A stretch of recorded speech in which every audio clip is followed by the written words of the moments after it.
রোগীর স্বজনের ক্ষোভ থেকে বাঁচতে চিকিৎসকরা এখন ব্যবহার করবেন পাগলা ঘণ্টা।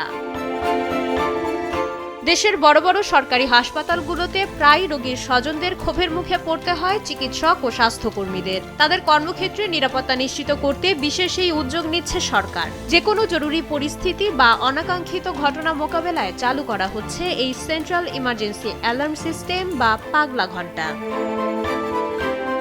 প্রথম ধাপে এই বিশেষ নিরাপত্তা ব্যবস্থা চালু হবে ঢাকা মেডিকেল ও শহীদ সোহরাওয়ার্দী মেডিকেল কলেজ হাসপাতালে। মঙ্গলবার তেজগাঁওয়ে কেন্দ্রীয় ঔষধাগারে চিকিৎসা সামগ্রী হস্তান্তর অনুষ্ঠানে এই তথ্য জানান স্বাস্থ্যমন্ত্রী সরদার সাখাওয়াত হোসেন বকুল। তিনি বলেন, হাসপাতালে দ্রুত নিরাপত্তা সহায়তা নিশ্চিত করতে কোড ব্লু বা ইমার্জেন্সি অ্যালার্ম সিস্টেম চালুর এই উদ্যোগ।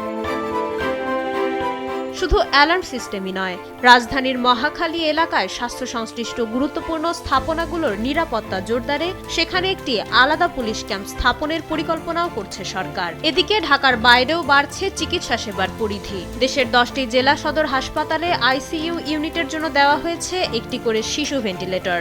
আগামী ঈদুল আজহার পরই এসব ইউনিট আনুষ্ঠানিকভাবে চালু করার কথা ভাবছে স্বাস্থ্য মন্ত্রণালয়। মাইশা মালিহা, সময়ের আলো।